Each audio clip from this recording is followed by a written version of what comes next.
नमस्ते दोस्तों, कैसे हैं आप लोग? तो दोस्तों आज हम पढ़ने वाले हैं चाचा चौधरी की कॉमिक्स चाचा चौधरी का इंसाफ कॉमिक्स का भाग 2।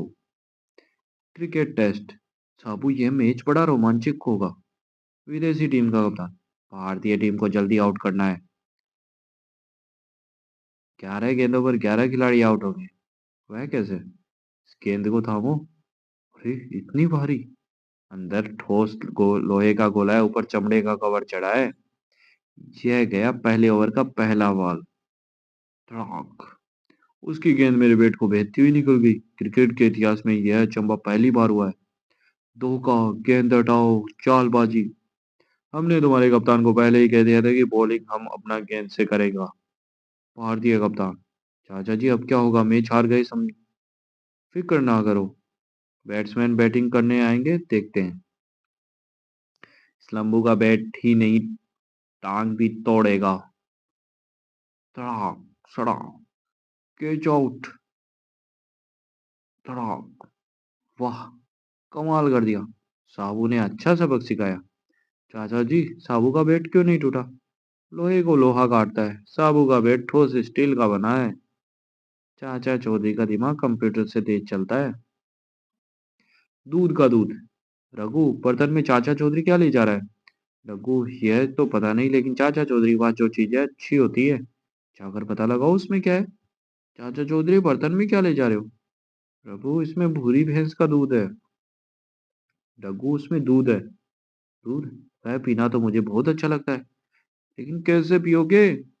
देखते जाओ। चाचा चौधरी, मैं तुम्हारे घर से आ रहा हूँ, तुम्हारा फोन आया है, जल्दी जाओ। जब तक मैं फोन सुनकर आता हूँ, क्या तुम उसे अपने पास रख सकते हो? जरूर। भगवान, क्या मेरा फोन है? नहीं। चौधरी बन गए ना उल्लू। मैंने ये दूध पीने के लिए झूठ कह दिया था। तुम्हारा फोन आया है। लो, संभालो अपना खाली बर्तन। डग्गू, तुम्हें वह दूध नहीं पीना चाहिए था। उसमें ढेर सारा जुलाब की गोलियां गिर गई थी। मैं दूध को नदी में बहाने जा रहा था। ओ, टॉयलेट। कड़ी चोर। कहो सेठ गोकुल, बड़े घबराए हुए आ रहे हो। चाचा चौधरी, बात ही कुछ ऐसी है। मेरे घर में घड़ियां चोरी होने लगी है। रात को जब मैं बिस्तर पे, जो घड़ी मैं अपने बिस्तर के पास रखता हूँ, सुबह वह गायब हो जाती है। इस तरह 24 घड़ियां चोरी हो चुकी है। यह 25वीं घड़ी खरीद के लाया हूँ। मुझे अपने घर ले चलो। अरे, बहुत चालाक लगता है। सारे दरवाजे और खिड़कियां बंद होने पर भी घड़ी ले उठता है। चाचा चौधरी घर आ गया। गोकुल, तुम सो जाओ। आज यह घड़ी में अब मैं अपने पास रख कर सोऊंगा। देखता हूँ कैसे गायब होती है। सुबह है। घड़ी नादरा। मैंने कहा था ना कि चोर पड़ले दर्जे का धूर्त है। घर के सारे नौकरों को इकट्ठा करो। सेठ गोकुल के नौकर। एक घड़ी चोरी हो गई है, क्या तुम में से किसी ने लिए? नहीं, नहीं, नहीं। ठीक है, जाओ अपना काम करो। ए, तुम पगड़ी उतारो। चोर पकड़ा गया। इस नौकर ने घड़ी पगड़ी में छिपा रखी थी। इस घड़ी में मैंने 6 बजे का अलार्म लगा रखा था। साबू के कुंडल। उस्ताद, मुझे क्यों बुलवाया? रोजा, मुझे साबू के कानों के कुंडल चाहिए। वैसे वो सोने के बने हैं जो पृथ्वी पर नहीं मिलते। वह जुपिटर का शुद्ध धातु है। अगर तुम उन्हें ले आओगे तो नगद 1000 रुपया मिलेगा। बस 1000? उस्ताद, तुम्हें पता नहीं कि साबू से कुंडल छीन कर लाना आग में आग में हाथ देने के बराबर है। ठीक है, 2000 मिल जाएंगे। उस्ताद, काम हो गया समझो। रोजा ने बड़ों बड़ों के दिमाग ठिकाने लगा दिए। तुम नोट गिनो, मैं कुंडल लेकर आता हूँ। चाचा जी, रॉकेट भौंक रहा है। साबू भागते भागते, उसे भूख लग गई है। यह पहुंचने ही पता है उसे रोटी। साबू, तुमने कानों में कुंडल बहुत पहन लिए, अब उन्हें मेरे हवाले कर दो। चूहे, तेरी ये हिम्मत? लंबू, मुझे चूहा मत समझना। इस थैले में बम है। अगर मैंने इसे दे मारा तो तेरी धज्जियां उड़ जाएगी, समझा? तुम बम नहीं फेंक सकते। देखो, मुझे गुस्सा मत दिलाओ, दोनों मारे जाओगे। ओह, मेरा थैला। चूहे, अब बोल। नहीं। अगर उसके पास बम होता तो वह उसे थैले में छिपा कर नहीं रखता। थैले के अंदर से निकाल फेंक फेंक, जो रॉकेट को भूख मिटा दे। हो पुड़ के लड्डू। रोकड़। हमने तुझे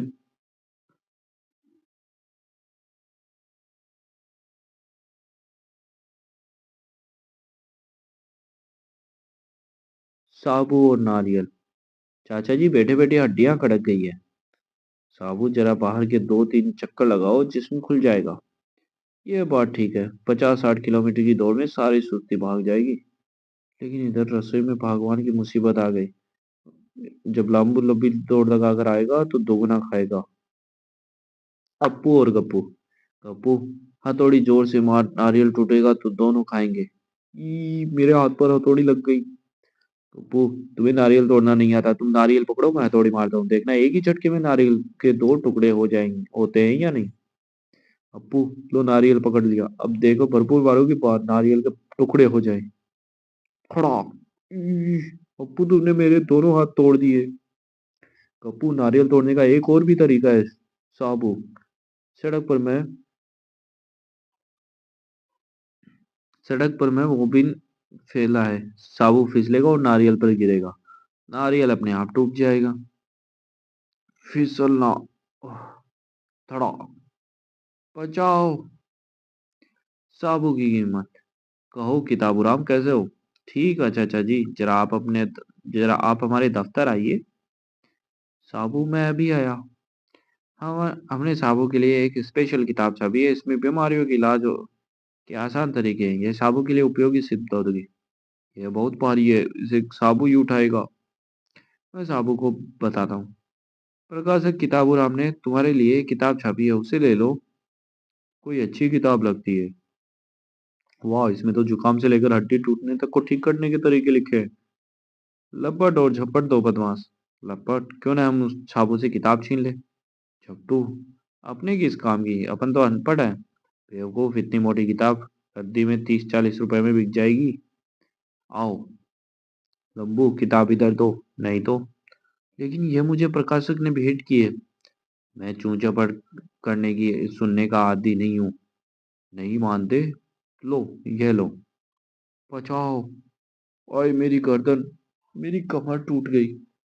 गर्दन की जोड़ और कमर के दर्द के लिए लिखा है, चूना लगाओ और गर्म तेल की मालिश करो। Formula number 99। इसके 2 टुकड़े करने हैं। अच्छा, ओह, कुल्हाड़ी फंस गई। ढोलू, तुम्हारा मुंह क्यों लटका हुआ है? चाचा जी, मुझे लकड़ी के 2 टुकड़े करने हैं। ये टुकड़े तो हुए नहीं, कुल्हाड़ी और फंस गई।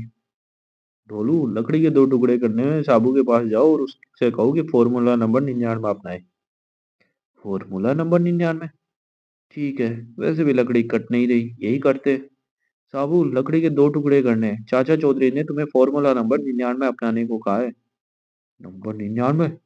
ढोलू, लगता है चाचा जी ने मुझे गलत भूल से गलत फॉर्मूला बता दिया है। क्यों साबू, अगर यह लकड़ी काटने के लिए नहीं है तो फॉर्मूला नंबर 99 किसके लिए है? इसके लिए। किक। मैं कुल्हाड़ी पर गिरा और कुल्हाड़ी ने लकड़ी काट दी। चाचा चौधरी का फॉर्मूला कभी गलत नहीं हो सकता, क्योंकि चाचा चौधरी का दिमाग कंप्यूटर से भी तेज चलता है।